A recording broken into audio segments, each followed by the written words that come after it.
Holy shit! Alright, can I say something? Can I say Quinn is in? Can I say that? Because I want to say Harley Quinn is like super popular right now in DC, even though Birds of Prey didn't do that well at the box office. But with the movie and this awesome show, I feel like people should be buzzing on Harley Quinn, because I certainly am. In fact, I even read a comic.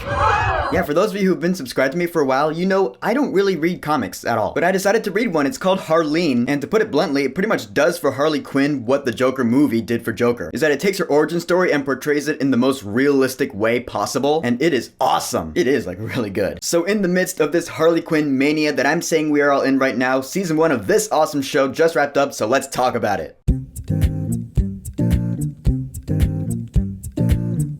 Harley Quinn, Season 1. So Harley Quinn is a new TV show on the DC Universe streaming service. It's an animated show, but it's rated R. It's super violent and there are curse words everywhere. And as you may have guessed, it centers around Harley Quinn, voiced here by Kaley Cuoco, who of course we all know as Penny from The Big Bang Theory. Which is funny because I gotta address this. A few years ago, Warner Brothers and DC were like, yeah, let's just take Melissa Rauch, who plays Bernadette in The Big Bang Theory, and have her voice Harley Quinn. And that didn't turn out well for anyone at all. I've watched that. It's not good. Turns out they just picked the wrong Big Bang Theory actress. To say Kaley Cuoco crushes it as Harley Quinn would be a huge understatement. Seriously, she does a great job. So the pilot of the show, which is probably the best pilot I've seen in a long time, if I'm being completely honest, because it's all about Harley leaving the Joker. Because you know, the Joker treats her like shit. The Joker in this show is voiced by Alan Tudyk, and he's pretty much your textbook Joker from Batman the Animated Series, but just rated R. Seriously, because Alan Tudyk is pretty much imitating Mark Hamill's Joker voice, but he does a really good job, and his laugh is great. But Harley is not convinced that the Joker is a bad person, even though the Joker leaves her to rot in Arkham Asylum for like a year. So who is the one who finally convinces her of it? None other than her best friend, Poison Ivy, voiced by Lake Bell, and I gotta say, just honest to God, hand over heart, this is the best Poison Ivy I think I've ever seen. I mean that shit. Cause yeah, not only does she care about Harley like a lot, but I finally understand like what her deal is. She is like an eco-terrorist, you know, she cares about the environment, but she doesn't see herself as a villain, even though she'll go to extreme measures. And the chemistry between Harley and Ivy is like the best. I mean, cause we all know that Harley and Ivy, they've been a team up for decades. They've even been romantically involved. This show takes that strong friendship of Harley and Ivy and goes, oh yeah, here's why it's awesome. Just whenever it's a scene between them and they're just hashing it out, the dialogue is just so well written. Because Harley's like, I'm on my own now, I want to get into the Legion of Doom, but Ivy's trying to convince her that it's better to just be a solo act. And where that story goes is really good. One other thing I really like about the show is that it's not just Batman's corner of the DC universe. I mean, you have Batman and Joker and like a lot of Batman villains, you know, Scarecrow, Riddler, Poison Ivy. But really, this show covers most of the DC universe. You have most of the members of the Justice League here. You got Superman, Wonder Woman, Aquaman. I just like that. This Harley Quinn show takes place in like the entire DC universe, not just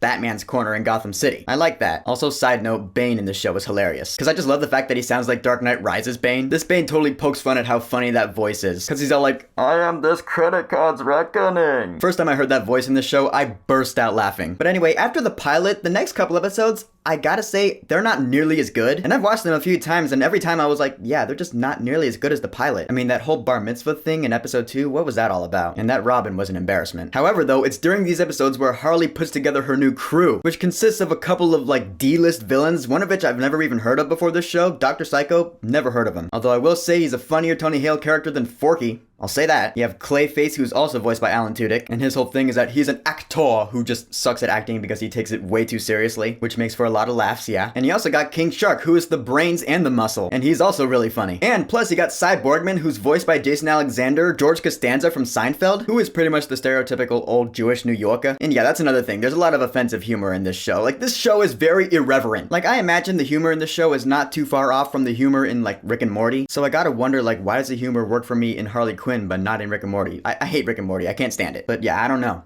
I don't know the answer to that question. For me, the next really good episode of this show is episode 5, when they dive into Harley Quinn's mind, because it shows some of her backstory, you know, her psyche, why Harley Quinn is the way she is, kind of like the comic does. In fact, there are a couple episodes this season that do that. Episode 10, when she goes to visit her parents, that's another one of my favorite episodes, because it turns out her parents are just pieces of shit. And you're like, oh, okay, yeah, I'm starting to see a little more of why Harley is the way she is, because she did not have the best childhood upbringing. Honestly, I gotta say, out of the 13 episodes this season, episodes 1, 5, 10, and 13, the finale, are my favorites. And I'll touch on the finale a little later, because Harley, like I said, really wants to get into the Legion of Doom, and when she does finally get in, it does a thing where it causes a rift between her and her friends, especially Poison Ivy. Like, her crew are placed in the goon squad, but Harley's living it up. She's like, yeah, this is my new home, I'm in the LOD now, and Poison Ivy's like, yeah, fuck that shit, I don't need it. So then they grow apart. But then, you know, one thing leads to another, and Harley realizes, oh yeah, shit, the LOD are pieces of shit. Then we get to the last couple episodes, and here's where I'm gonna give you a spoiler warning. So if you've not seen the show, go watch it, because it's awesome. Alright, we good here? For the rest of us, let's talk about the finale. Because for me, the last two episodes, I don't want to say they're all about Poison Ivy, but she is the character I care the most about in the last two episodes. Because Scarecrow releases a toxin that's combined with her DNA, so now all these mutant trees are running around, and Poison Ivy can't control them. So she has to take them out, so she takes some of that fear toxin, she turns giant and starts ripping apart trees, and you can see it hurts her to do it. Again, it shows that, yeah, she just cares about the environment. She doesn't see herself as a villain, and I just love that. And then she dies because Joker shoots a harpoon through her chest. When that happened, I was like, oh, fuck, no. I was really bummed out, I'm not gonna lie. I mean, of course, there was a part of me that was like, oh, wait, it's an animated series. She's gonna come back, right? But I just didn't know for sure. And the show really plays up her death, too. The beginning of episode 13, she gets the whole funeral, and the way Harley tears up, I'm like,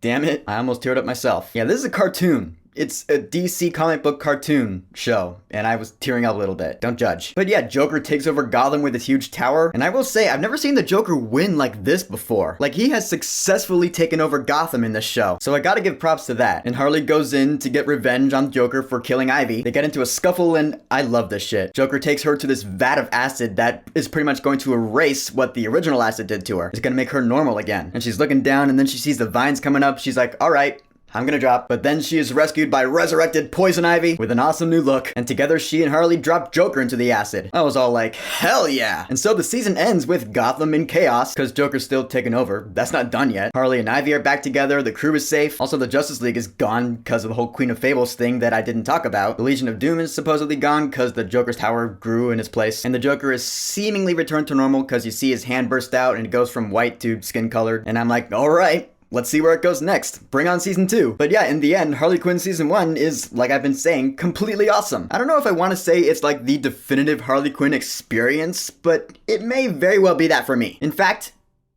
yeah, I think I like it better than Birds of Prey. And I love Birds of Prey. But all I'm saying is that Kaylee Cuoco crushes it as Harley Quinn, Lake Bell crushes it as Poison Ivy. I mean, all the voice actors do a phenomenal job here. Couple shoutouts I want to give to characters I haven't mentioned yet. Frank the Plant, because he is hilarious. He's the character I laugh out loud the most at. Kite Man, we'll talk about Kite Man. Hoping to see more of him in season 2. And his signature catchphrase, hell yeah. Cool thing is that season 2 is coming in like less than 2 months. It's premiering on April 3rd. Holy shit, awesome. And the showrunners have already said a couple things about it. Like, I read that they said that season 1 was originally going to be 26 episodes instead of 13. So season 2 is pretty much gonna be season 1A. You know, like the other half of this season 1. But for some reason it's just divided into 2 seasons. I don't really know why, but I'm not complaining. And they also said that Harley and Ivy's relationship might just blossom into romance in the next season. To which I say, yeah, hell yeah, do that. I'm all for that. Harley Ivy for the win. But until then, nothing but aces for this show. I love it. I love the humor, I love the action, I love the violence, I love the writing, and I cannot wait for season 2. So what is your favorite iteration of Harley Quinn? You got a few to choose from: Batman the Animated Series, the Batman Arkham games, Margot Robbie, whatever it is, go ahead and leave a comment.